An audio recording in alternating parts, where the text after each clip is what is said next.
Di tahun ke Indonesia menjajah Penjajahan di timur itu Indonesia. mereka diharuskan sekolah. Jadi itu kayak positif banget karena mereka Progres oke, harus besar. sekolahnya harus SD sampai SMA.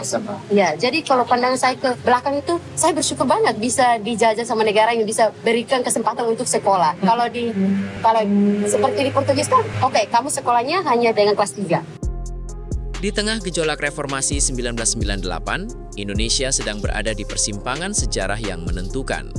Krisis ekonomi melanda tanpa ampun, nilai rupiah terjun bebas, inflasi melonjak, dan rakyat kesulitan memenuhi kebutuhan dasar. Di saat negara nyaris kehilangan arah, B.J. Habibie diangkat sebagai Presiden ketiga Republik Indonesia.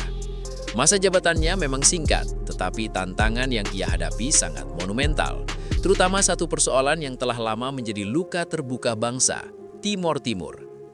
Sejak diintegrasikan pada tahun 1976 sebagai provinsi ke-27 Indonesia, Timor Timur tidak pernah benar-benar tenang. Selama lebih dari 2 dekade, wilayah itu menjadi medan konflik berkepanjangan antara kelompok pro-kemerdekaan dan pro-integrasi.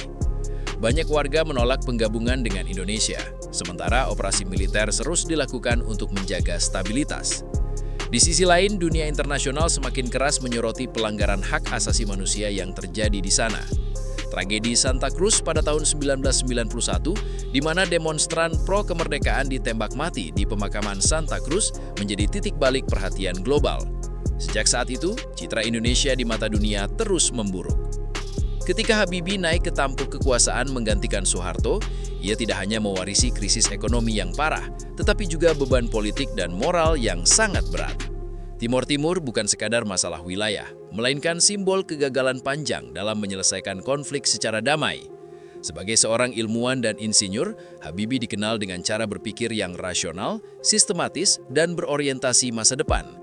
Ia memahami bahwa mempertahankan Timor Timur dengan kekerasan hanya akan memperpanjang penderitaan, menguras anggaran negara, serta semakin menjauhkan Indonesia dari kepercayaan dunia internasional.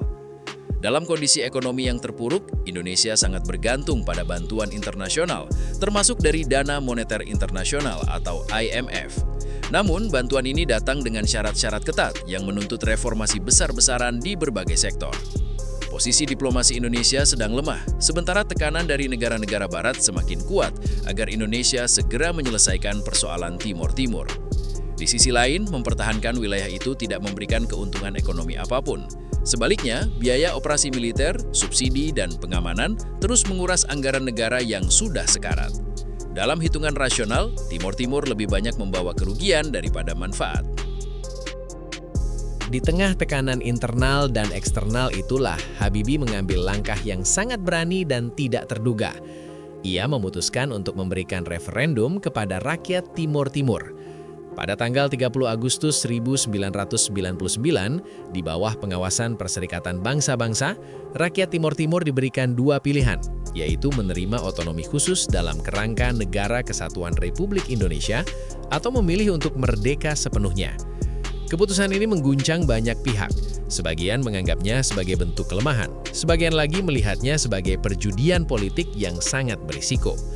Namun bagi Habibie, ini adalah jalan damai yang paling masuk akal. Hasil referendum tersebut mengejutkan dunia. Sekitar 78,5% rakyat Timor Timur memilih untuk merdeka, menolak tawaran otonomi khusus. Bagi banyak orang Indonesia, keputusan ini terasa seperti kehilangan besar.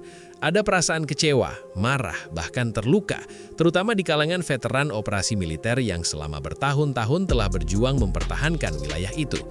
Namun bagi Habibie, hasil ini bukanlah kekalahan mutlak.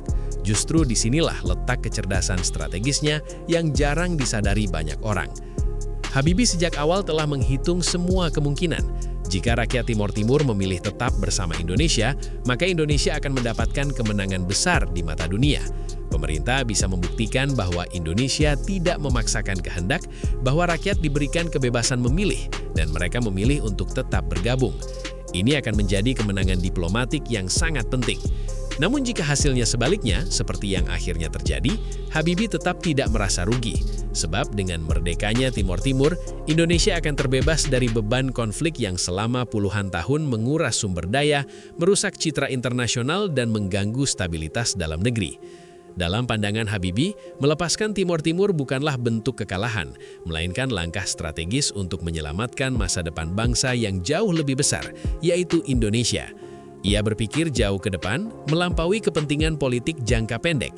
Timor Timur adalah wilayah kecil dengan jumlah penduduk yang relatif sedikit dibandingkan dengan Indonesia yang memiliki ratusan juta jiwa. Habibie merasa bahwa menjaga stabilitas nasional, memulihkan ekonomi dan membangun kembali kepercayaan dunia jauh lebih penting daripada mempertahankan satu wilayah yang terus-menerus menjadi sumber konflik. Namun, keputusan ini tidak datang tanpa konsekuensi. Setelah hasil referendum diumumkan, kekerasan kembali meletus di Dili dan wilayah lainnya. Milisi pro-integrasi yang didukung oleh unsur-unsur bersenjata melakukan pembakaran, penjarahan, dan penghancuran infrastruktur. Dunia kembali menyaksikan Indonesia dalam kondisi krisis. Situasi ini memaksa keterlibatan pasukan internasional untuk memulihkan keamanan. Meski demikian, Habibie tetap teguh pada pendiriannya bahwa referendum adalah langkah yang benar dan tak terhindarkan. Ada satu aspek penting dalam keputusan Habibie yang sering luput dari perhatian, yaitu keinginannya untuk menjaga martabat dan kedaulatan Indonesia, khususnya TNI. Habibie menolak gagasan agar tentara asing langsung mengambil alih keamanan di Timor Timur sebelum referendum. Baginya, hal itu akan menjadi pengakuan bahwa TNI tidak mampu menjalankan tugasnya sebagai penjaga kedaulatan negara. Ia menyadari bahwa sejak proklamasi 1945, TNI telah menjadi simbol kemandirian dan kehormatan bangsa.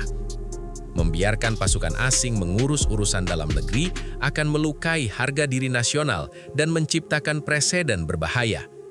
Habibie juga memahami bahwa kehadiran militer asing dapat memperumit situasi. Jika Timor Timur memilih merdeka, akan ada pihak yang menuduh bahwa hasil tersebut dipengaruhi oleh tekanan luar. Jika memilih tetap bersama Indonesia, pihak pro-kemerdekaan akan meragukan legitimasi hasilnya. Dalam skenario manapun, campur tangan asing hanya akan memperbesar ketegangan. Oleh karena itu, Habibie memilih menyelesaikan masalah ini dengan cara yang sejauh mungkin mengedepankan kedaulatan dan martabat bangsa. Keputusan Habibie memang menuai kontroversi di dalam negeri, tetapi di mata dunia internasional, langkah ini dipandang sebagai sinyal kuat bahwa Indonesia sedang berubah.